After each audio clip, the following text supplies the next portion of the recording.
Hello दोस्तों, नमस्कार। आप सभी का स्वागत है आपके अपने YouTube channel result with Gautam sir पर। तो आप सभी लोग कैसे हैं? आशा करूंगा आप लोग अच्छे होंगे और बेहतर तरीके से अपनी पढ़ाई को जो है जारी कर पा रहे होंगे। मैं आप लोगों से आज बात करने वाला हूं कि जो आपकी क्लास है उत्तर प्रदेश स्पेशल में, और मैंने आपको पिछले वीडियो में बताया था कि हुमायूं किस प्रकार से उसकी धीरे धीरे जो सत्ता क्या होती है, एक बार नाकामयाबी के साथ में उसकी सत्ता छिन जाती है, फिर से वो कैसे अपने राज्य को प्राप्त करता है। तो मैं आज बात करने वाला हूँ आज आपसे कि मतलब उसका बेटा जब हुमायूं की मृत्यु हो जाती है, दीन पनाह की सीढ़ियों से लड़खड़ाकर उसकी मृत्यु हो जाती है जनवरी 1526 में, सॉरी 1556 में, जनवरी 1556 में मृत्यु हो जाती है आपके हुमायूं की। उसके बाद में होता क्या है कि अकबर का शासनकाल, तब तो अकबर बहुत ही नादान ही हुआ करता था। जब उसकी मृत्यु हुई थी तब तो वो मात्र 13 वर्ष का हुआ करता था अकबर। अगर अकबर का जो संरक्षक हुआ वो था आपका बैरम खां। बैरम खां एक सुन्नी मतलब शिया मुसलमान था। तो उसने क्या किया था कि उसने उसके संरक्षण के लिए, जो अकबर हुआ करता था, तो अकबर को 13 वर्ष की उम्र में ही उसको उसने संरक्षण प्राप्त किया, क्योंकि अगर वो बैरम खां नहीं होता तो तत्कालीन अगर बैरम खां चाहता तो बैरम खां खुद का सत्ता, खुद की शासन को स्थापित कर सकता था। लेकिन उसने अपने राजा के प्रति ऐसी कोई कट्टरता नहीं दिखाई जिससे वो विद्रोह करता। अगर वो चाहता तो अकबर को हरा करके, उस समय तत्कालीन समय में अकबर इतना शक्तिशाली नहीं था, लेकिन वो चाह ऐसा किया नहीं। लेकिन उसने अकबर के संरक्षण को देखते हुए रखते हुए उसने अपनी जो धारणा थी, अपनी जो मनोवृत्ति थी उसको बना करके रखा, और कहीं न कहीं अकबर को आगे बढ़ाया, और अकबर आज अकबर बादशाह के नाम से जाना जाता है। तो उस अकबर की आज की जो मतलब यात्रा होगी, हम लोग कहीं न कहीं धीरे धीरे करके पूरी करेंगे। हो सकता है थोड़ी सी लंबी क्लास हो जाए, आप लोगों को अकबर के बारे में थोड़ा सा जान करके चलना पड़ेगा। जैसे कि अपने समय में अशोक महान हुआ, वैसे ही अकबर को अकबर महान के नाम से जाना जाता है। तो इसलिए उसको थोड़ा सा जानना जरूरी है। उसके बारे में यहाँ से प्रश्न बनने की संभावना भी ज़्यादा होती है, क्योंकि अकबर की जो बहुत सारी नीतियाँ हैं उसने जो लागू की, तो उनसे संबंधित क्वेश्चन यहाँ से बनने की ज़्यादा संभावना रहती है। बाकी आप लोग जैसे सपोर्ट कर रहे हैं, आप सभी का तहे दिल से शुक्रिया, धन्यवाद। और ऐसे ही ये लोगों को बताते रहिए, समझाते रहिए, बताते रहिए, और अपनी क्लास में जुड़ते रहिए। तो अब हम बात करें आज आपकी कि अकबर महान, जो अकबर के पीछे महान लगा, तो किसी भी व्यक्ति के जैसे अशोक के पीछे अशोक महान लगा, तो वो महान कैसे बना, तो उस पीछे महानता के कारण और उसके निवारण, मतलब कैसे वो महान आगे चल करके बनते हैं, उनके बारे में हम लोग यहाँ पर बात करेंगे। उनकी कहीं न कहीं कोई राजनीतिक गतिविधियां ऐसी रही कि उन्होंने मतलब किसी को मतलब सताया, धमकाया, डराया, युद्ध भी किया, लेकिन उसके बावजूद उनको महान कहा जाता है। अकबर की वजह से लाखों लोगों की मृत्यु हुई होगी, अकबर की वजह से इतने मतलब कई सारे लोगों का कत्ल हुआ होगा, जो कि बिल्कुल जिन्होंने कोई जुर्म नहीं किया होगा उनका भी कत्ल हुआ होगा, लेकिन तब भी अकबर को अकबर महान कहा जाता है। उसकी सहिष्णुता, उसकी राजनीतिक गतिविधियां, उसकी बहुत सारी कर्तव्यों को लेकर के। तो आज हम बात करने वाले हैं कि अकबर की जो सिंहासन है वो, अकबर की सत्ता कैसे स्थापित होती है। मैं बात कर रहा था आपसे किसके बारे में, मैं बात कर रहा था आप लोगों के साथ में जो हुमायूं था आपका, हुमायूं दीन पनाह की सीढ़ियों से, दीन पनाह पुस्तकालय की सीढ़ियों से गिर कर के उसकी मृत्यु हो जाती है। कब? जनवरी 1556 में उसकी क्या होती है, जनवरी 1556 में किसकी, हुमायूं की मृत्यु हो जाती है। क्या हो गई? हुमायूं की मृत्यु हो गई। अब होता क्या है, बैरम खां, जब मैं अकबर की बात करता हूं तो बैरम खां उसका संरक्षक था।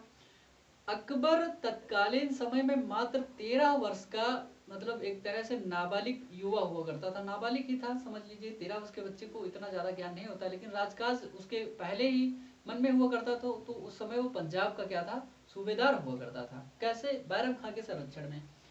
तो तत्कालीन समय में पंजाब में हुआ करता था कौन? तत्कालीन समय में अकबर जो है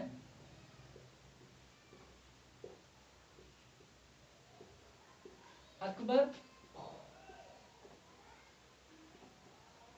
क्या था? पंजाब का सूबेदार हुआ करता था। तो कहाँ का? पंजाब का सूबेदार कौन था? अकबर था। और बैरम खां का इसको संरक्षण प्राप्त था। उसका संरक्षक कौन था तत्कालीन समय में? उसका संरक्षक कौन था? बैरम खां था। तो उस समय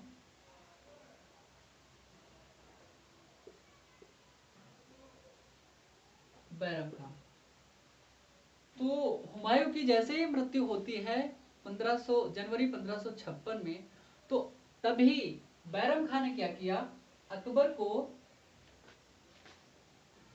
जैसे ही उसकी हुमायूं की मृत्यु हुई ठीक उसी समय फरवरी 1556 में, फरवरी 1500 सॉरी 1556 में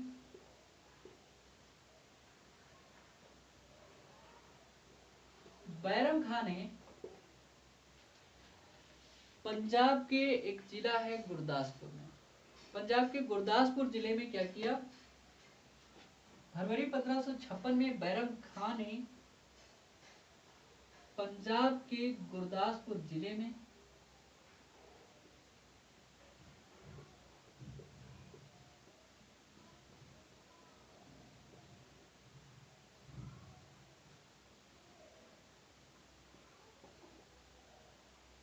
क्या किया? पंजाब के गुरदासपुर जिले में बैरम खान ने अकबर को ईंटों का एक ऐसा ही सिंहासन बनाया, क्योंकि वो लोग बाहर हुआ करते थे उस समय, मतलब सिंहासन मतलब उसमें नहीं था तब, मतलब राज सिंहासन के आसपास नहीं हुआ करता था, तो बाहर ही बैठा हुआ था, कहीं बाहर गए होंगे किसी काम से। तो उसने क्या किया? वहीं पर ईंटों का सिंहासन बना करके अकबर का जो है राज तिलक करवा दिया। वहीं पर क्या किया? उसको शासक घोषित कर दिया। किसने? बैरम खान ने।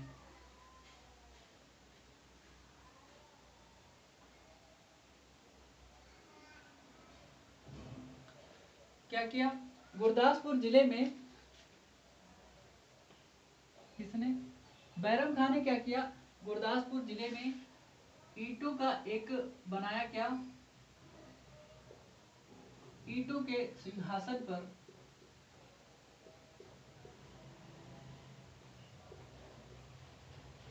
ईंटों के सिंहासन पर क्या किया? इसको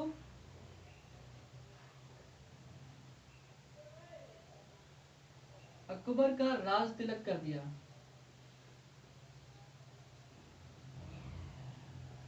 किसने कर दिया? बैरम खान ने। जब बैरम खान अकबर का संरक्षक हुआ, और जो अकबर का पूरा नाम हुआ करता था, तो इसका जब अकबर 3 साल का हुआ करता था, अकबर का जो नाम हुआ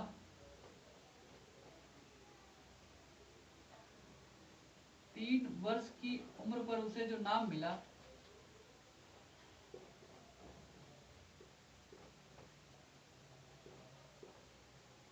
आयु पर उसका नाम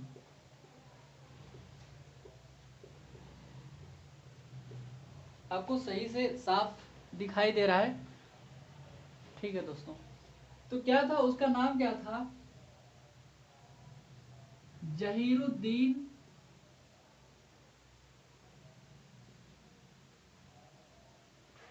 मोहम्मद जहीरुद्दीन मोहम्मद अकबर हुआ उसका नाम। क्या लिया गया? अकबर को इसी यहीं पर लिख लीजिए। तो उसका नाम क्या था? जहीरुद्दीन मोहम्मद अकबर उसका नाम हुआ, क्योंकि जब बाबर सत्ता में आया तो बाबर का भी नाम जहीरुद्दीन मोहम्मद बाबर हुआ करता था।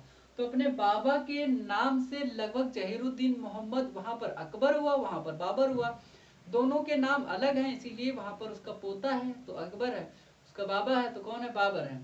तो बाबा बाबर और पोता अकबर।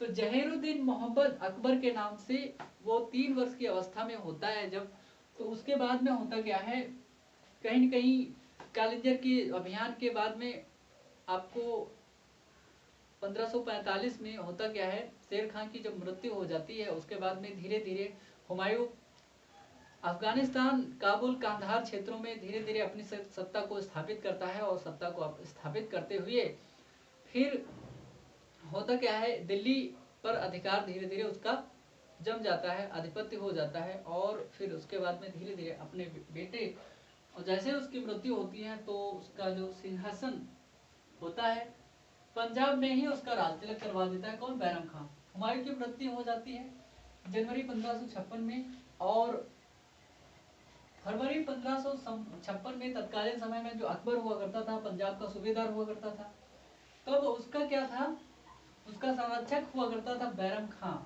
बैरम खां ने फरवरी 1556 में अकबर का क्या कर दिया, राज तिलक कर दिया पंजाब के गुरदासपुर जिले में। और उसने क्या किया, ईंटों का एक सिंहासन बनाया, उसी ईंटों के सिंहासन पर अकबर को जो है सुल्तान या उसको मुगल शासक घोषित कर दिया, उसका राज तिलक करके। अब होता क्या है, 1556 में, नवंबर 1556 में अकबर पानीपत का द्वितीय युद्ध लड़ता है। लेकिन जब 1556 में आप देख रहे हैं, नवंबर 1556 में उसका मतलब संरक्षण, उसका राज तिलक ही होता है आपका फरवरी 1556 में। अब बात आ जाती है नवंबर, कब, सॉरी, नवंबर 1556 की। ये जो समय है उसके शासन के अभी 7-8 महीने 10 महीने ही हुए हैं उसको राज करते हुए, लेकिन उसको पानीपत का द्वितीय युद्ध लड़ना पड़ जाता है। क्या होता है, पानीपत का द्वितीय युद्ध।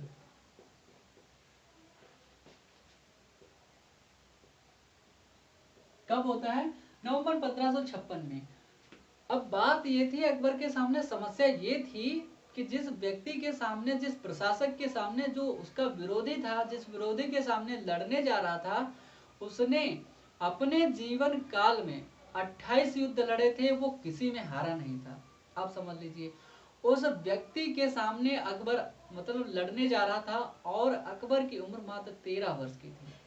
अरे मान लीजिए 13-14 साल, 13-14 साल का लड़का शासक बन करके लड़ने जा रहा है किससे, जो 28 युद्ध लगातार जीत चुका है, अपने जीवन काल में कभी नहीं हारा है, हेमू। तो हेमू के साथ में उसकी लड़ाई होने जा रही थी, और हेमू अपने जीवन काल में ये पहला युद्ध हारा था, और उसकी आंख में तीर लग जाता है। इसलिए अगर वो आंख में उसकी तीर न लगता और वो लुढ़क करके नीचे न गिरता तो शायद उसकी विजय हो गई थी, और अकबर की पराजय विजय में बदल गई थी तभी, इसीलिए क्योंकि उसकी आंख में तीर लग गया था हेमू के। तो होता क्या है, पानीपत का द्वितीय युद्ध होता है नवंबर 1556 में। मैंने बात करी ये युद्ध हुआ था किस किस के बीच में, यह युद्ध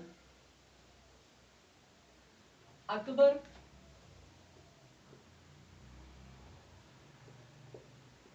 तथा हेमू के बीच हुआ।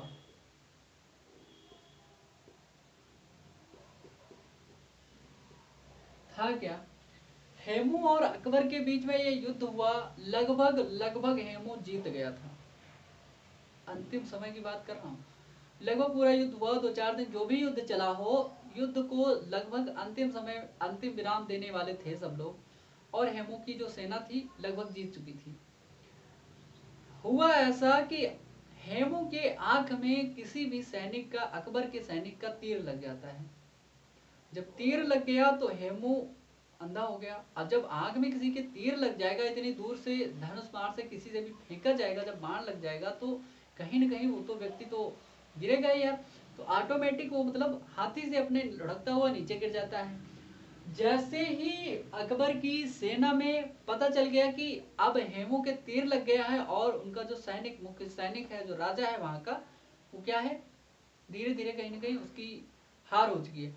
तो उसकी जो पराजय हुआ करती थी, क्या है, हेमू इस युद्ध में जीत रहा था। हेमू इस युद्ध में क्या हुआ, जीत रहा था। लेकिन हुआ क्या, लेकिन उसकी आंख में जो है तीर लग जाता है। उसकी आंख में क्या हुआ, उसकी आंख में एक तीर लग जाने से हेमू नीचे गिर जाता है हाथी से अपनी। उसकी आंख में क्या हुआ, तीर लग जाने से उसकी जीत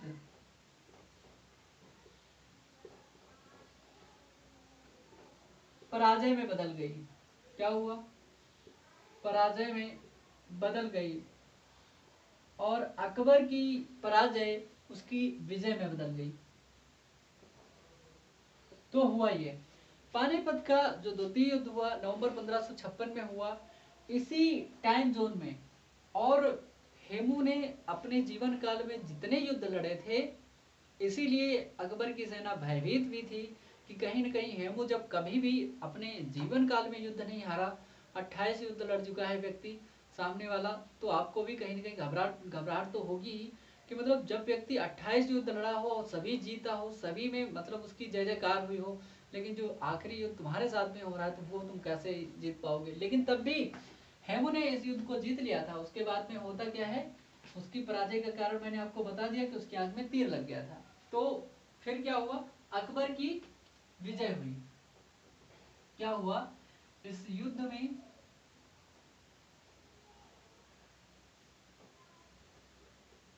अकबर की क्या होती है, विजय हो जाती है। अकबर की विजय हो गई दोस्तों। अब देखिए, बात यह होती है जब अकबर की विजय हो गई, तो अकबर की विजय ही मात्र नहीं हुई, हेमू तो हारा ही हारा। हेमू के साथ में जितने भी उसके जानने वाले शासक हुए, जिन राजाओं ने, जिन शासकों ने हेमू के साथ में पंगा लिया था, वो लोग ये सोच रहे होंगे जब अकबर ने हेमू को हरा दिया तो कहीं न कहीं अकबर को अपनी धाक जमाने का मौका मिल गया। और अकबर ने क्या किया, कई सारे राजाओं के साथ में अभियान किए, उनके राजाओं को मतलब कहीं न कहीं राज्यों को जीता और उनको कहीं न कहीं संरक्षण भी दिया। उन राजाओं के साथ साथ में होता क्या था, उन राजाओं के साथ साथ में अकबर जैसे किसी शासक को जीत लेता था, उसके बाद में उसको कहीं दूसरी जगह या तो शिफ्ट कर देता था या तो उसको राज करने के लिए अपने संरक्षण में रखता था। कहता था कि तुम हमारे अधीनता को स्वीकार कर लो और आराम से शासन करो, ऐसा कहता था अकबर। तो ये चीजें कहीं ना कहीं होती रही और अकबर की इस युद्ध में क्या हो जाती है, विजय हो जाती है। अब देखिए, बात ये होती है अकबर की सेना उसके बाद में कितने युद्ध जीतती है। क्या करती है, बहुत सारे युद्ध जीती।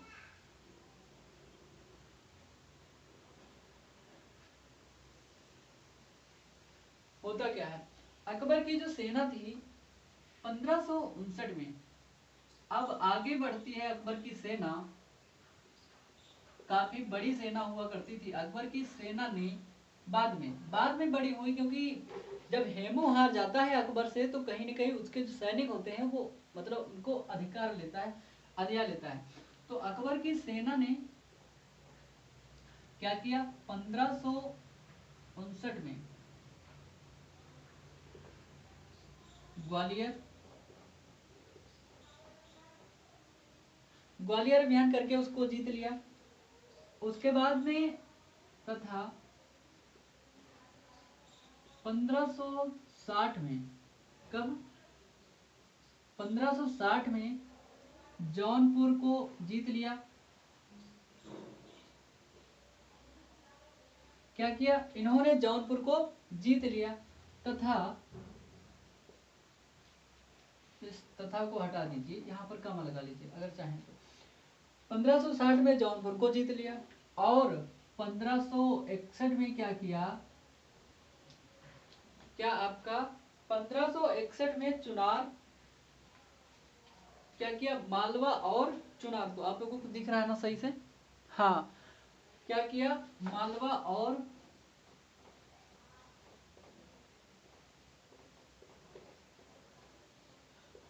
चुनार को जो है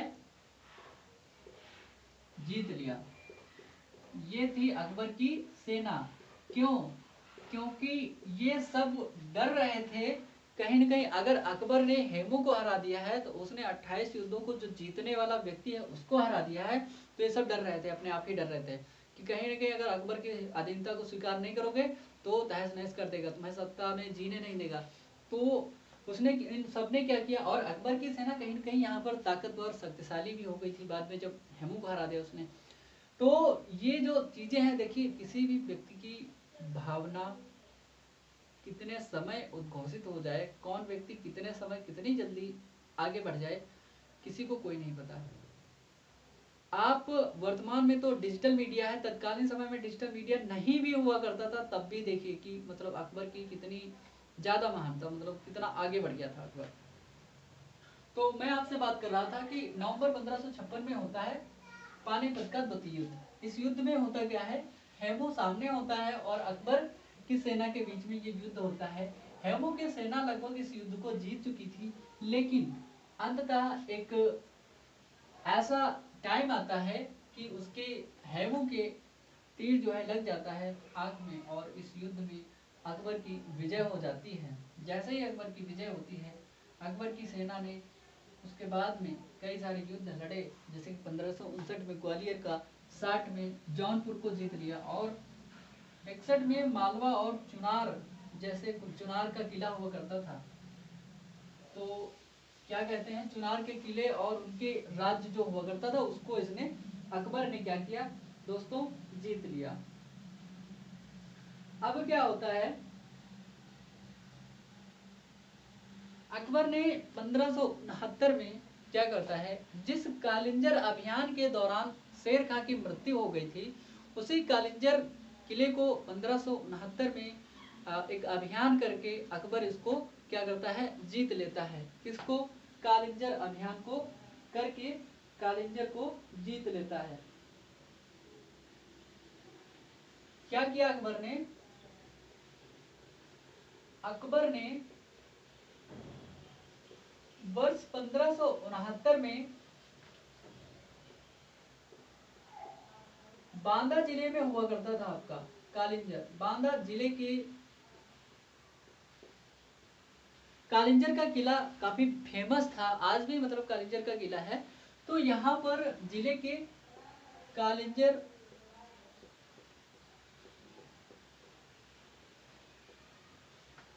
आप किले को कह लीजिए, चाहे वहां के जो शासक हुआ करते थे, किले तथा वहां के शासक,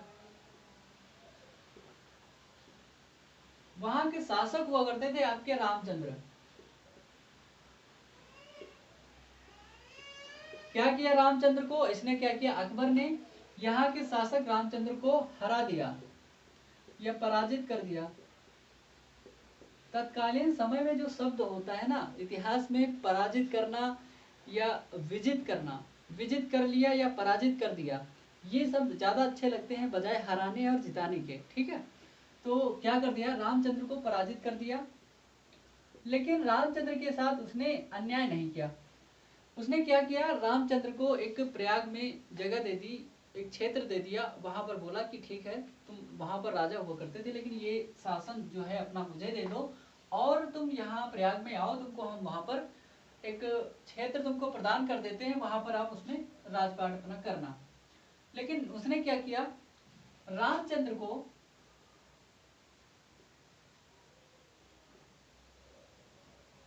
अकबर ने एक क्षेत्र प्रदान किया प्रयाग में, कहां पर,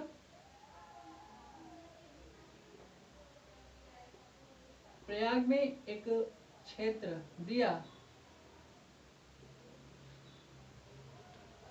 एक क्षेत्र का शासन प्रदान कर दिया, वहां पर कहा कि तुम यहीं पर रहो।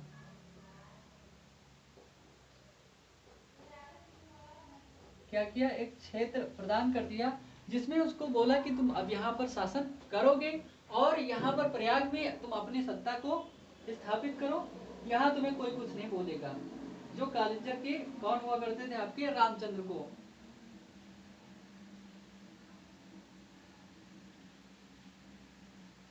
अब मैं बात कर रहा था आपसे अकबर की।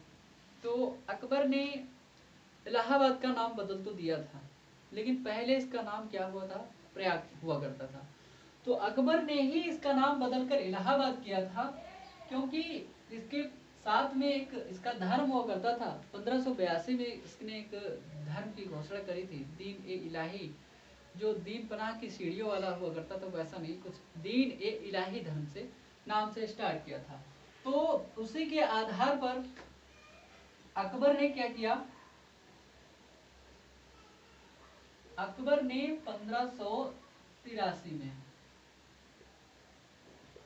1583 ईस्वी में उसने क्या किया, प्रयाग का नाम बदल दिया। प्रयाग का नाम बदलकर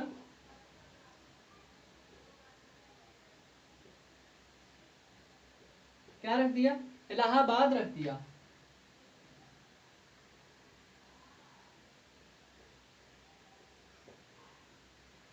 ठीक, तो इलाहाबाद रख दिया।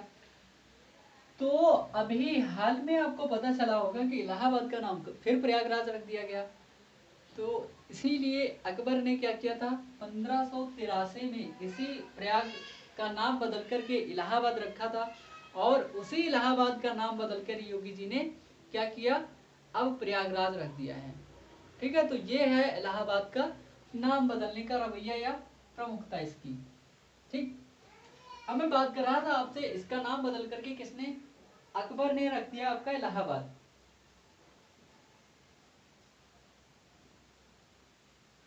और मैं आपसे बात कर रहा था अकबर की। वर्ष 1572 में होता क्या है, अकबर जाता है गुजरात के विजय अभियान पर। तो गुजरात अभियान अकबर ने किया 1572 में। तो वहां पर वो जब उसकी जीत हो जाती है, तो आपका राजधानी हुआ करता था आगरा शहर। आगरा में राजधानी हुआ करती थी मुगलों की, और मुगलों की राजधानी मुख्य सत्ता वहीं से उनकी चलती थी, आगरा से ही। तो आगरा में क्या किया अकबर ने, आगरा से 36 किलोमीटर दूर फतेहपुर सीकरी में क्या करवाया, उसने एक क्या बनवाया था, दरवाजा। उसने कब, गुजरात अभियान किया था 1572 में। और उसने क्या किया, गुजरात विजय के बाद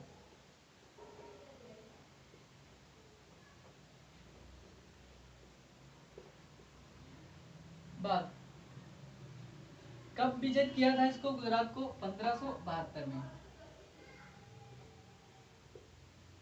इसको याद रखना। गुजरात विजय के बाद अकबर ने क्या किया, गुजरात विजय के बाद अकबर ने, आपका राजधानी हुआ करता था आगरा, आगरा से 36 किलोमीटर की दूरी पर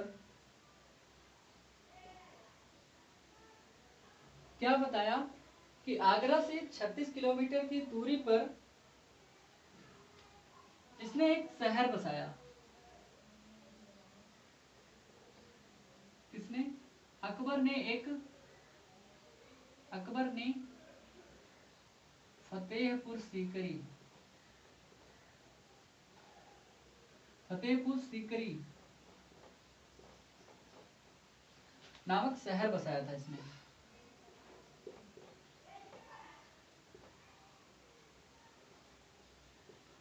किसने बसाया, अकबर ने। ठीक है, तो क्या किया अकबर ने, 36 किलोमीटर, आगरा राजधानी हुआ करती थी, अपनी राजधानी से 36 किलोमीटर की दूरी पर, और एक शहर बसाया जिसको उसने नाम क्या दिया था, फतेहपुर सीकरी उसने नाम दिया था।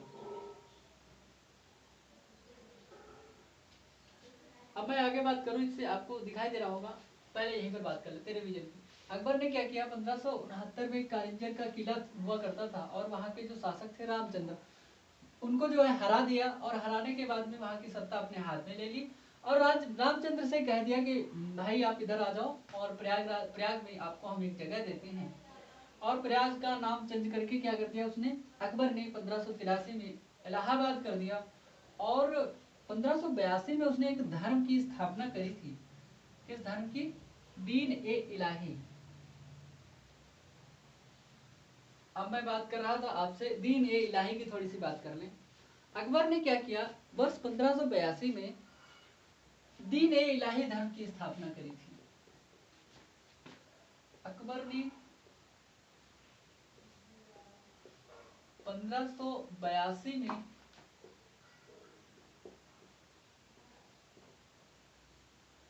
दीन ए इलाही, या इसको लो पेन से लिख लीजिए, क्या, दीन ए इलाही, इस धर्म की जो है अकबर ने क्या किया, दीन ए इलाही नाम से एक धर्म स्थापित किया।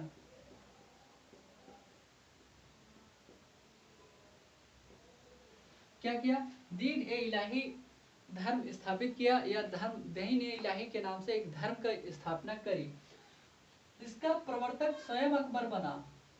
कौन, प्रवर्तक अकबर ही था इसका। जैसे बौद्ध धर्म के प्रवर्तक कौन बने, गौतम बुद्ध।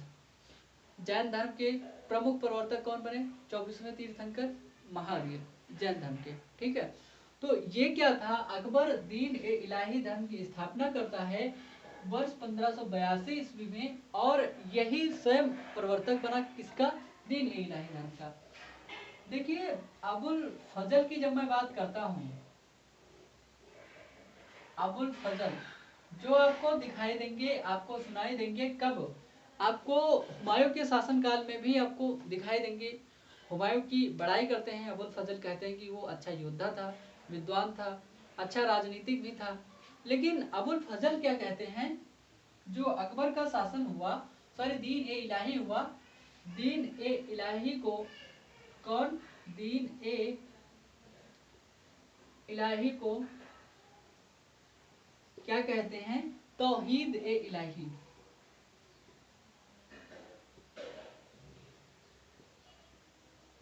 तौहीद ए इलाही नाम दिया।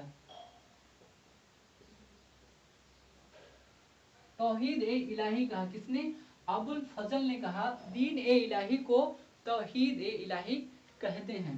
कौन, आपके अबुल फजल। मैं बात कर रहा था आपसे, अकबर ने फतेहपुर सीकरी को बसा दिया था। फतेहपुर सीकरी शहर बसाने के साथ साथ में 1583 में क्या किया था उसने, फतेहपुर सीकरी को बसाया। लेकिन अकबर ने क्या किया, अकबर ने राजधानी आगरा में क्या किया, राजधानी आगरा में किले का निर्माण जो है करवाया था। क्या, किले का निर्माण करवाया, किले का निर्माण कराया। इसके साथ साथ में अकबर ने इलाहाबाद और लाहौर में भी किले का निर्माण करवाया था। इसके साथ ही अकबर ने क्या किया था,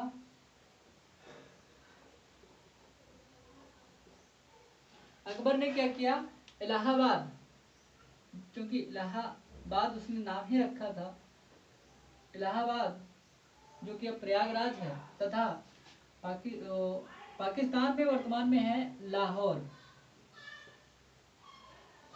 क्या किया, इन दोनों जगहों पर भी, अच्छा में भी लिख लीजिए, लाहौर में भी क्या किया, इसके साथ ही अकबर ने में भी किलों का निर्माण करवाया।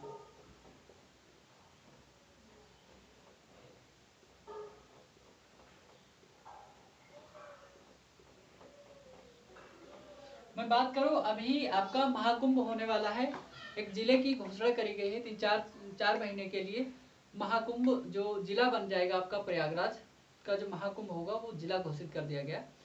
तो उस महाकुंभ में जब आप प्रयागराज जाएंगे, क्योंकि हम तो प्रयागराज में अपनी मतलब डिग्री वहीं से कर रहे थे, तो डिग्री जब हम वहीं कर रहे थे तो प्रयागराज में अकबर के किले में हम लोग जब गए थे, अकबर के किले के आसपास, तो वहां पर होता क्या है कि जब आप जाएंगे संगम नहाने के लिए, तो उससे पहले थोड़ा सा आपका अकबर का किला पड़ता है। तो वहां पर जब आप लोग जाएंगे तो अकबर के किले को भी आप लोग देख सकते हैं, और उस संगम से पहले ही थोड़ा सा अकबर का किला भी आपको दिखाई देगा। तो उसी किले का निर्माण यहाँ पर कौन करता है? अकबर करता है, और लाहौर में भी उसका किला आपका दिखाई देता है। तो अकबर ने क्या किया, दीन ए इलाही धर्म की स्थापना कर दी, और 1582 में, और इसका प्रवर्तक स्वयं बना, मतलब उसका भगवान स्वयं बना। और दीन ए इलाही को आपके जो अबुल फजल हैं, ठीक है, अबुल फजल और बदायूनी, शायद बदायूनी, दोनों लोग इसको क्या कहते हैं, तौहीद ए इलाही का नाम देते हैं। अकबर ने क्या किया, अपने किले का निर्माण अपनी राजधानी में करवाया था, और उसके बाद में उसका कौन आएगा, होता शाहजहां, बनवाएगा भैया ताजमहल। तो आगे आने वाले टाइम में आपको हम ताजमहल का जो प्रवर्तक है, मतलब जो उसका निर्माण करवाने वाला है शाहजहां, उसके बारे में भी आपको पढ़ाएंगे। अब मैं बात कर रहा था आपसे अकबर की नीतियों के बारे में। तो अकबर बड़ा ही सहिष्णु व्यक्ति था। अकबर अचानक से निर्णय नहीं लेता था, और अकबर किसी भी धर्म के विषय में उसमें हस्तक्षेप करने की कोशिश विशेष तौर पर नहीं करता था। क्यों? क्योंकि उसको सभी धर्मों से लगाव था, और धर्मों से लगाव उसको ये पता था कि कहीं न कहीं हर धर्म में कोई न कोई अच्छी बात है, और उस धर्म की अच्छी बातों को, सभी धर्मों की अच्छी बातों को इकट्ठा करके उसने एक धर्म बनाया, दीन ए इलाही। 1582 में चलता है दीन ए इलाही, उसका मतलब नया धर्म बना। तो उसने क्या किया, दीन ए इलाही को स्टार्ट कराया, और उसका प्रवर्तक स्वयं बना, और बहुत सारे लोगों को उसमें भर्ती भी किया, लोगों को मतलब बेनिफिट भी दिया दीन ए इलाही से संबंधित, जो लोग उसमें मतलब ग्रहण हुए थे। तो अकबर के 9 रत्न हुए, वो भी आपको पता है। अकबर के 9 रत्नों में से, अब अकबर के 2 नवरत्न, मतलब 2 रत्न, 9 रत्नों में से 2 रत्न उत्तर प्रदेश से थे आपके। वो कौन कौन से 2 रत्न हुआ करते थे?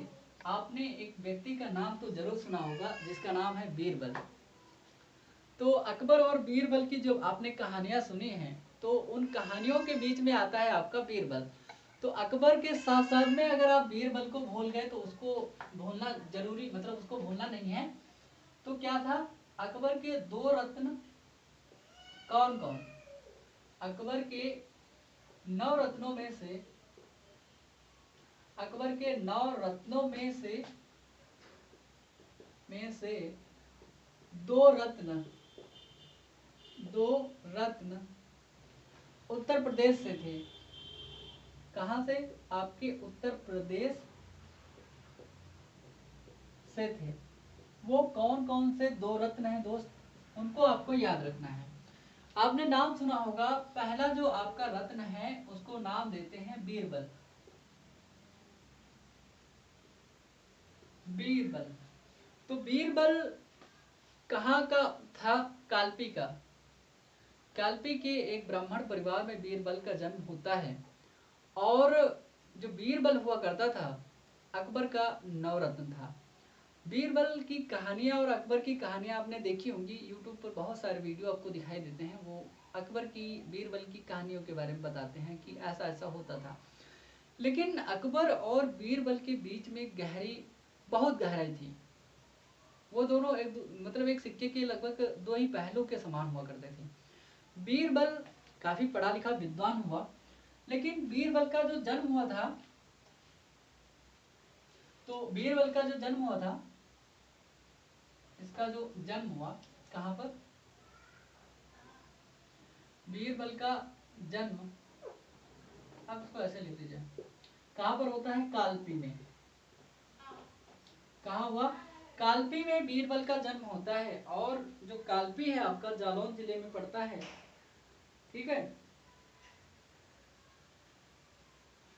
कहां पर होता है बीरबल का जन्म? कालपी में। तो कालपी आज का जो आप वर्तमान का जो जालौन जिला है, जालौन के एक ब्राह्मण परिवार में होता है। किसका? आपके बीरबल का जन्म। ठीक है, तो आपका कौन होगा? हो गया बीरबल। दूसरा नवरत्न है आपका कौन? सॉरी, टोडरमल। टोडरमल की जो व्यवस्था हुआ करती थी वो मैंने आपको बताई थी। ठीक है, तो उस व्यवस्था को यहाँ पर टोडरमल की जो बंदोबस्त व्यवस्था कहते हैं, तो वही वाला आपका टोडरमल, क्या नाम है इसका? टोडरमल भी हुआ करता था। जो टोडरमल हुआ करता था वो भी आपके उत्तर प्रदेश की सीतापुर जिले से था। आप लोगों को पता है सीतापुर के कई सारे दोस्त हैं, तो वहीं सीतापुर का टोडरमल जो हुआ करता था, इसका जन्म कहाँ हुआ था? टोडरमल का वर्तमान का जो सीतापुर जिला है, सीतापुर जिले में इसका जन्म होता है। तो क्या था? टोडरमल हुआ करता था सीतापुर जिले से।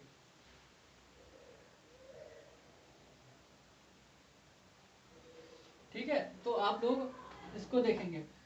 तो जो आपका बीरबल हुआ करता था, अकबर ने इसको क्या किया? अकबर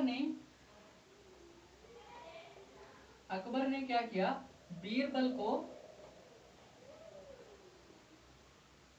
कौन सी दो उपाधियां दी थी? एक तो राजा की उपाधि दी थी इसको, राजा राजा तथा इसको कविराज की उपाधि दी। किसको? बीरबल को अकबर ने क्या किया? कविराज और राजा की उपाधियों से नवाजा। क्योंकि जो बीरबल हुआ करता था उसके जो नवरत्न थे उसमें से प्रमुख नवरत्नों में से भी एक था। तो उसने क्या किया? राजा और कविराज जैसी उसको उपाधियां जो हैं प्रदान की। किसको? बीरबल को। और किसने दिया इसको? किसने दिया? अकबर ने दिया था। ठीक है, अब मैं आपसे बात कर रहा था जो बीरबल हुआ करता था ना, बीरबल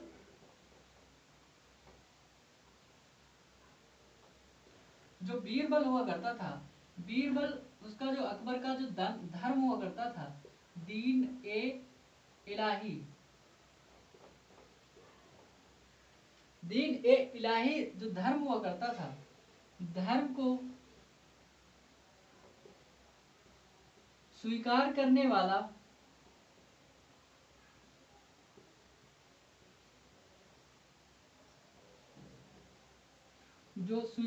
वाला क्या था? प्रथम और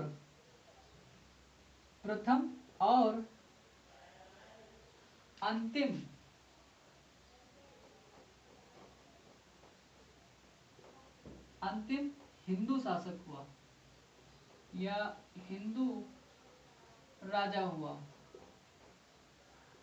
कौन? बीरबल। क्या किया? इसको जो है अंतिम शासक ऐसा हुआ जिसने इसका जो धर्म हुआ करता था, किसका? अकबर का, दीन ए इलाही, उसको स्वीकार किया और यही पहला और अंतिम राजा हुआ। मैं बात कर रहा था आपके अकबर के नवरत्नों में से दो रत्न जो हुआ करते थे आपके उत्तर प्रदेश से थे। इनके बारे में आपसे पूछा जा सकता है उत्तर प्रदेश पीसीएस एग्जाम में। उसमें से बीरबल जो था आपका जालौन से था, कालपी का, और तत्कालीन जालौन को कालपी कहा जाता होगा और आप क्या कहते हैं? जालौन कहते हैं। और आपका टोडरमल हुआ। टोडरमल की जो बंदोबस्त व्यवस्था वो मैंने आपको बताया था। अकबर ने बीरबल को कविराज और राजा जैसी उपाधियों से नवाजा और बीरबल ने क्या किया? उसके धर्म को ग्रहण किया और उसके धर्म को ग्रहण करने वाला प्रथम और अंतिम, मतलब प्रथम और अंतिम दोनों ही जो शासक हुआ वो बीरबल ही हुआ अकबर का। ठीक है, तो अकबर का दीन ए इलाही धर्म की शुरुआत जो भी करी थी अकबर ने, उसको क्या किया, उसको जो है ग्रहण किया। अब मैं बात कर रहा था आपके टोडरमल की। तो टोडरमल जो है सेकंड वाला जो है टोडरमल,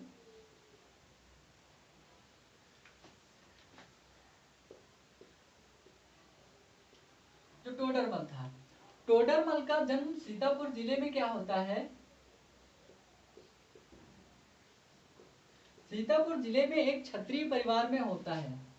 कहां पर, क्षत्रिय परिवार में हुआ टोडरमल का जन्म। ठीक है। जब टोडरमल स्थायी बंदोबस्त को बंदोबस्त व्यवस्था को लागू करता है तत्कालीन समय में, तो टोडरमल ने अकबर ने क्या किया, इसको, किसको, टोडरमल को, अकबर जो है टोडरमल को, आपके जो टोडरमल हुआ इसको दीवान नियुक्त कर देता है। जब गुजरात विजय अभियान किया, गुजरात अभियान करते समय 1572 के आसपास इसको क्या किया, गुजरात का जो है दीवान नियुक्त किया। गुजरात का दीवान नियुक्त किया था किसने, अकबर ने गुजरात का दीवान नियुक्त किया और बाद में क्या किया, तथा बाद में इसको क्या किया, प्रधानमंत्री भी बनाया। बाद में इसे प्रधानमंत्री भी बनाया।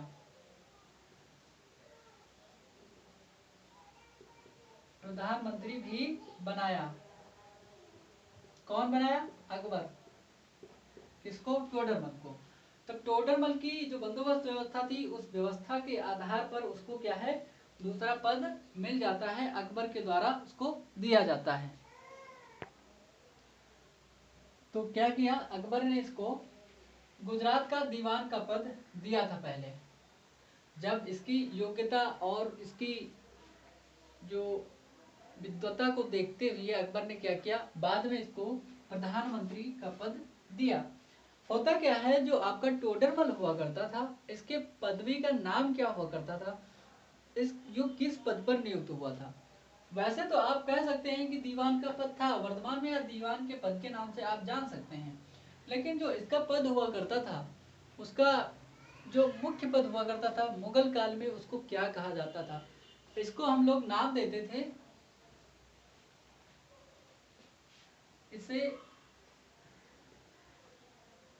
दीवान ए अशरफ। क्या कहा जाता था, दीवान ए अशरफ। इसे नहीं लिखिए आप लोग, इसने, किसने, टोडरमल ने।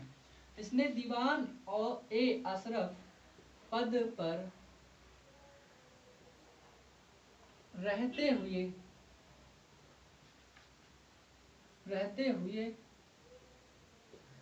राजस्व या उसे कार्य से संबंधित कई कार्य किए थे।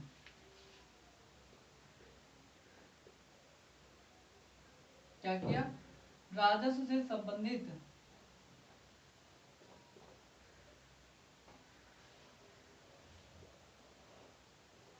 कई कार्य किए। जैसे इसने क्या किया, बंदोबस्त व्यवस्था का पैमाना निर्धारित किया और उस बंदोबस्त व्यवस्था में कर की जो वसूली हुआ करती थी एक वैज्ञानिक प्रक्रिया के आधार पर की। इसने, किसने, टोडरमल ने।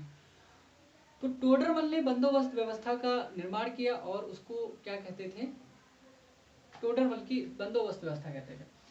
इसी टोडरमल ने अपना एक, इसका जो पद हुआ करता था दीवान ए अशरफ नाम से हुआ करता था, उसके बाद में इसकी योग्यता और विद्वता के आधार पर इसको प्रधानमंत्री तक का पद अकबर जो है देता है। अकबर ने क्या किया, सभी धर्मों के प्रति अकबर ने सहिष्णुता दिखाई। क्या किया, सभी धर्मों के प्रति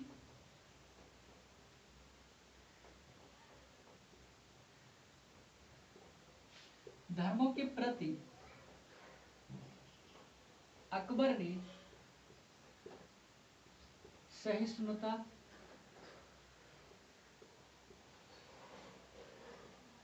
दिखाई।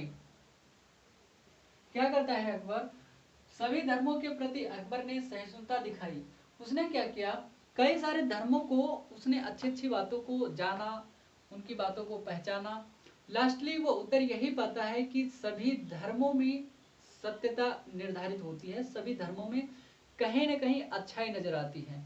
कोई भी धर्म हो, सभी धर्म सत्य के मार्ग को ही अपनाते हैं या बताते हैं या उस पर पालन करने के लिए कहते हैं। लेकिन अंततः वो क्या करता है कि कहीं न कहीं हमारा भी एक अपना धर्म हो, तो इसीलिए उसने क्या किया, अपना खुद का धर्म जो है निर्धारित करता है और दीन ए इलाही की स्थापना करता है। कौन? अकबर। इसी कारण से इसने क्या किया, अकबर ने इसलिए इन धर्मों की सहिष्णुता को देखते हुए अकबर ने वर्ष 1563 में, कब? 1563 में क्या किया, तीर्थ यात्रा जो कर हुआ करता था, तीर्थ यात्रा कर क्या किया, समाप्त कर दिया। तो ये तो अच्छा काम है ना। तीर्थ यात्रा जो कर हुआ करता था, तीर्थ यात्राओं पर जो लोग जाते थे उनको कहीं न कहीं जाने के लिए और अग्रेसित किया कि चलो भैया तुम लोगों को अब टैक्स नहीं देना पड़ेगा और आप लोग आराम से जा सकते हैं, तीर्थ यात्रा कर सकते हैं, अपने देवी देवताओं के स्थान पर जा सकते हैं, उनको मान सकते हैं, आपको कोई भी बात नहीं करेगा। तो ऐसा करने वाला अकबर था, इसीलिए अकबर को महान कहा जाता है। मैंने आपको बताया कि तोडरमल सीतापुर की क्षत्रिय परिवार में पैदा हुआ और गुजरात का दीवान नियुक्त किया गया। उसकी योग्यता के आधार पर धीरे धीरे उसको क्या बनाया, प्रधानमंत्री बनाया गया अकबर ने। और इसने क्या किया, दीवान ए अशरफ पद पर रहते हुए कई राजस्व के कार्य किए। उसमें से बंदोबस्त जो व्यवस्था हुई थी उसका प्रमुख कार्य हुआ करता था। सभी धर्मों के प्रति अकबर ने क्या किया, सहिष्णुता दिखाई। इसलिए अकबर ने वर्ष 1563 में क्या किया, एक कर हुआ करता था उसको समाप्त कर दिया, तीर्थ यात्रा कर। अब होता क्या है, इसी क्रम में अकबर एक और टैक्स समाप्त कर देता है, जजिया टैक्स। जजिया कर मुख्य रूप से लोगों को पता नहीं हुआ करता था, ये कर मुसलमानों पर नहीं लगता था क्योंकि अकबर मुसलमान था, इसीलिए मतलब जजिया टैक्स मुसलमानों पर नहीं लगता था। जजिया टैक्स, देखिए जजिया टैक्स इसलिए लगता था क्योंकि आप गैर मुसलमान हैं। अगर आप हिंदुत्व में परिवर्तित हो जाएंगे तो आपको टैक्स देना नहीं पड़ेगा। कहीं न कहीं इस लिंक से उसका बनता है, जुड़ता है। लेकिन इसको क्या किया अकबर ने, समाप्त कर दिया। कहा कि भैया आप लोगों से कोई टैक्स नहीं लिया जाएगा। और 1564 में अकबर ने क्या किया, 1564 ईस्वी में अकबर ने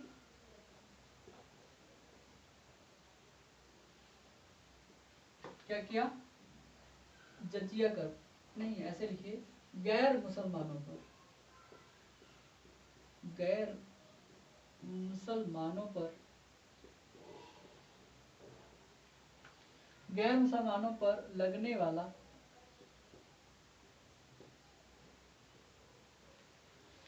वाला जजिया कर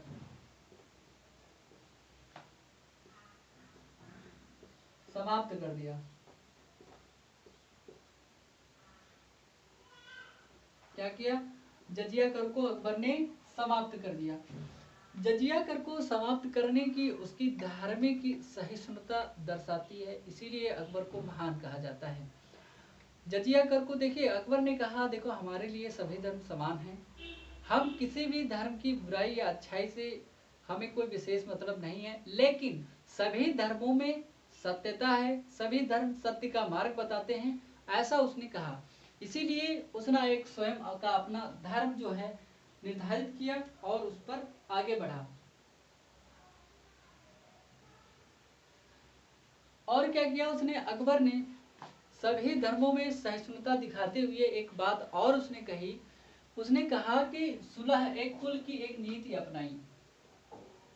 क्या किया, अकबर ने सभी धर्मों में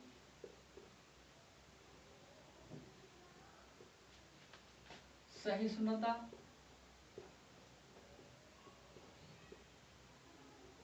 अपनाते हुए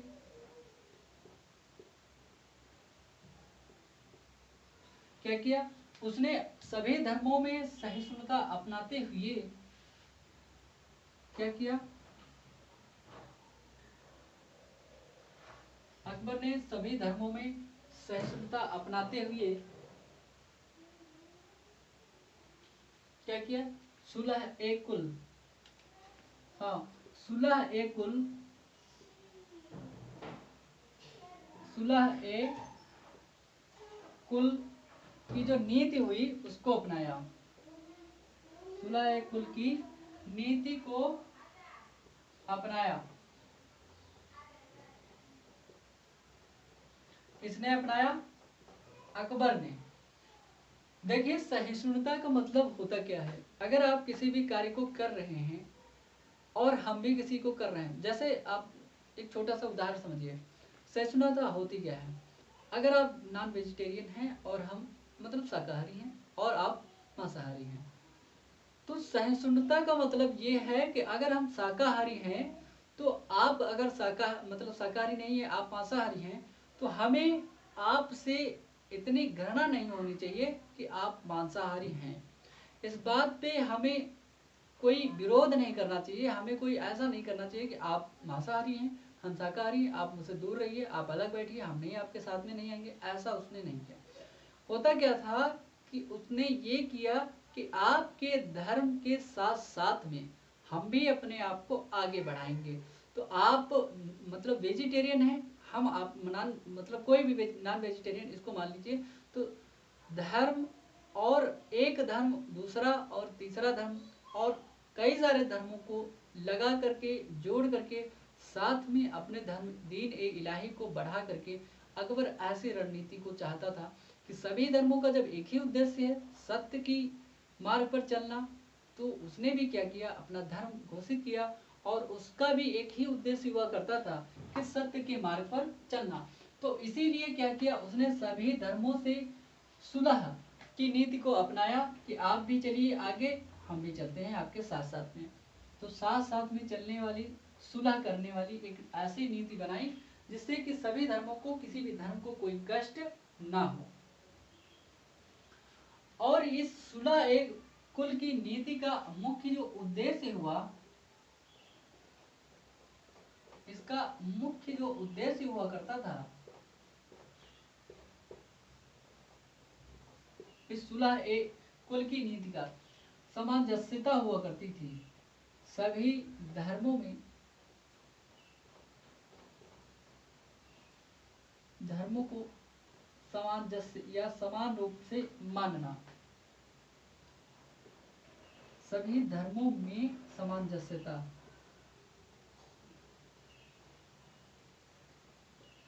तो इसका मुख्य उद्देश्य क्या था, सभी धर्मों में सामंजस्यता स्थापित करे या सहिष्णुता स्थापित करे। ठीक है, तो ये हुआ आपका अकबर।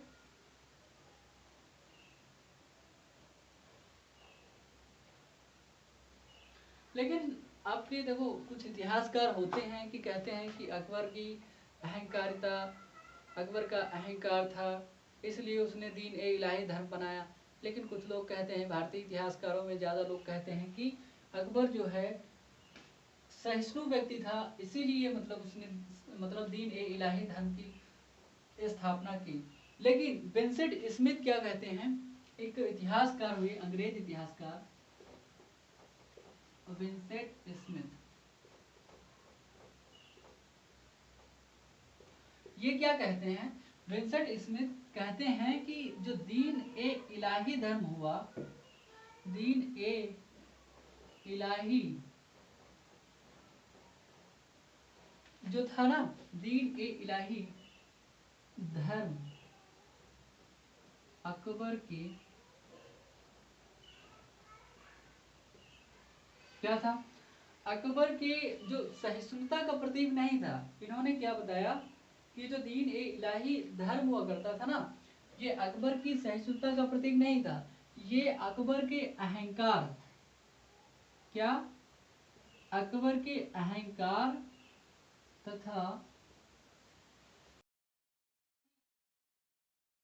निरंकुशता का प्रतीक था। उन्होंने ऐसा कह डाला। लेकिन ऐसा नहीं है, अगर अकबर अगर ऐसा होता भी तो कहीं ना कहीं किसी धर्म को संरक्षण नहीं देता, किसी भी राजा को अपने आधिपत्य में जीने का अधिकार ऐसे नहीं देता कि चलो बेटा तुम भी खाओ और हम भी खाएं, ऐसा नहीं करता। तो उसने क्या किया, इस अहंकार की नीति को नहीं अपनाया मेरे हिसाब से। और कई इतिहासकारों, जो भारतीय इतिहासकार हैं, वो इसका मतलब जो वर्णन करते हैं, तो कहीं ना कहीं कहते हैं कि निरंकुशता की भावना का उजागर ये हुआ करता था, ऐसा नहीं है। उसकी जो सहिष्णुता की नीति हुआ करती थी, इसीलिए वर्तमान में आज अकबर को हम लोग क्या कहते हैं, अकबर महान के नाम से जाना जाता है।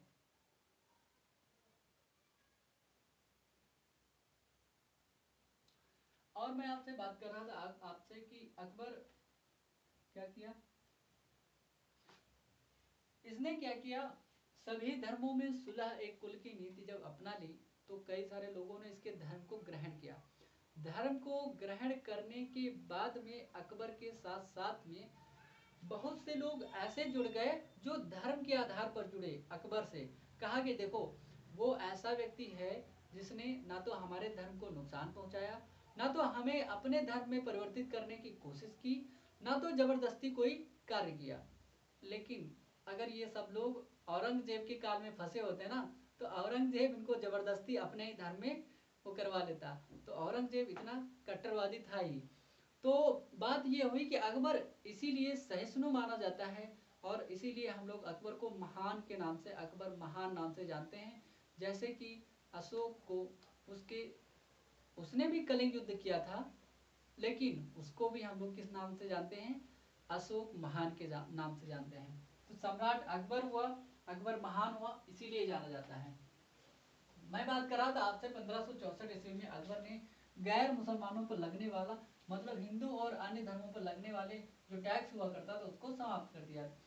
और उसने अपनी धार्मिक सहिष्णुता को अपनाते हुए सुलह कुल की नीति को अपनाया, और सभी धर्मों को इससे लाभ हुआ। इसका उद्देश्य क्या था, सुलह कुल की नीति का, सभी धर्मों में सहिष्णुता स्थापित करना, सामंजस्यता लाना। विंसेंट स्मिथ होते हैं जो अंग्रेज इतिहासकार हैं, इन्होंने कहा कि जो अकबर का दीन ए इलाही धर्म है, ये अकबर के अहंकार और उसके निरंकुशता की भावना या निरंकुशता का प्रतीक माना जाता है। वो निरंकुशता का साक्ष्य मतलब दिखाता है। लेकिन ऐसा नहीं था। अकबर ने क्या किया, इसी से कई सारे धर्मों को मजबूती मतलब प्रदान की, और इसके साथ में अकबर का जो सत्ता था, उसका शासन था, और मजबूत हुआ। अकबर ने इसीलिए अकबर ने इसीलिए एक बात और जान लीजिए, अकबर का जो शासन हुआ, ये बात हमको थोड़ा पहले बतानी चाहिए थी, आप लोग ऊपर ही नोट कर लेंगे। अकबर का शासन जो हुआ,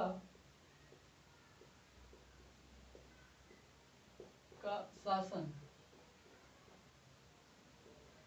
कब से कब तक हुआ, इसका जो शासन होता है ना, 1556 से लेकर के, सॉरी सही से लिखिए, 1556 से लेकर के 1605 तक इसने क्या किया था, लगभग 49 साल तक इसने शासन किया था।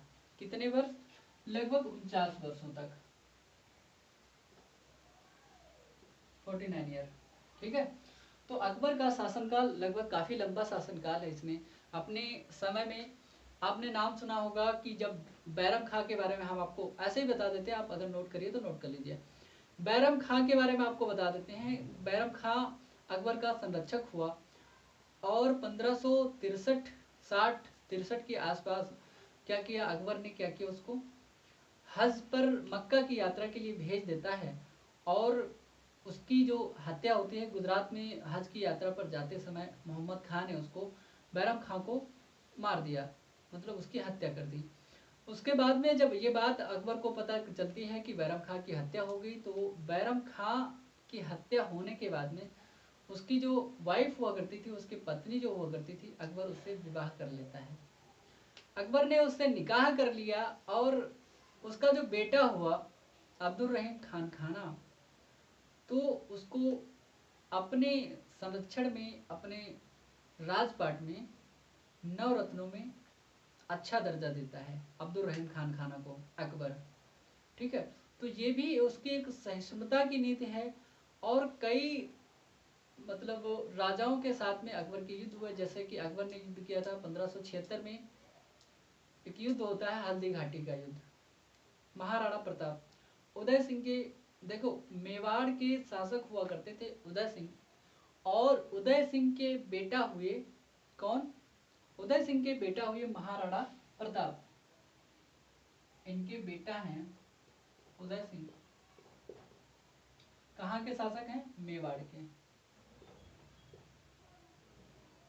ये इतिहास की बात बता रहा हूं मैं, आपको लिखना जरूरी नहीं, आप समझ लीजिए। मेवाड़ के शासक हुए उदय सिंह, और उदय सिंह के पुत्र हुए आपके राणा प्रताप। आपने नाम सुना होगा, राणा प्रताप, महाराणा प्रताप नाम दिया जाता है इनको। ठीक है, तो अकबर क्या कर रहा था? अपना अभियान चला रहा था, जीत का अभियान चला रहा था, या जीत का डंका बजा रहा था। तो यहाँ पर भी पहुंचा, मेवाड़ में भी पहुंचा, लेकिन महाराणा प्रताप के साथ में उसका कब हो जाता है? वर्ष 1576 में हल्दी घाटी का युद्ध होता है महाराणा प्रताप के साथ में। किसका? हल्दी घाटी, हल्दी घाटी का युद्ध होता है महाराणा प्रताप के साथ में अकबर का। तो होता क्या है, अकबर इस युद्ध को जीत लेता है, जीत जाता है। जब अकबर जीत जाता है, उसके बाद में वो सोच रहा होगा कि महाराणा प्रताप जी हमारी अधीनता स्वीकार करेंगे। लेकिन महाराणा प्रताप ऐसे शासक थे कि उन्होंने अकबर की कभी भी अधीनता स्वीकार नहीं करी। कहते हैं कि उन्होंने घास की रोटियां खा ली, लेकिन अकबर की अधीनता को स्वीकार नहीं किया। तो ऐसे हुए महाराणा प्रताप। जब राजा घास की रोटियां खा ले और किसी की अधीनता ना स्वीकार करे, तो उसकी जनता कितनी मतलब ताकतवर होगी, है ना। तो ऐसे ऐसे मतलब राजा महाराजा हुए, बहुत सारे लोग हुए, इनके बारे में इतिहास में हम लोग बात करेंगे। इतिहास के पन्नों में ये सब छुपे हुए हैं, हम इन सबको बाहर निकालेंगे। आप लोग अगर ज़्यादा से ज़्यादा लोगों तक पहुंचाएंगे इस चीज़ को, इस क्लास को दिखाएंगे, लोगों को बताएंगे, तो हम और विस्तार तरीके से एक एक पॉइंट को लेकर के इतिहास के पन्नों के साथ में हम आपके साथ में उतरेंगे।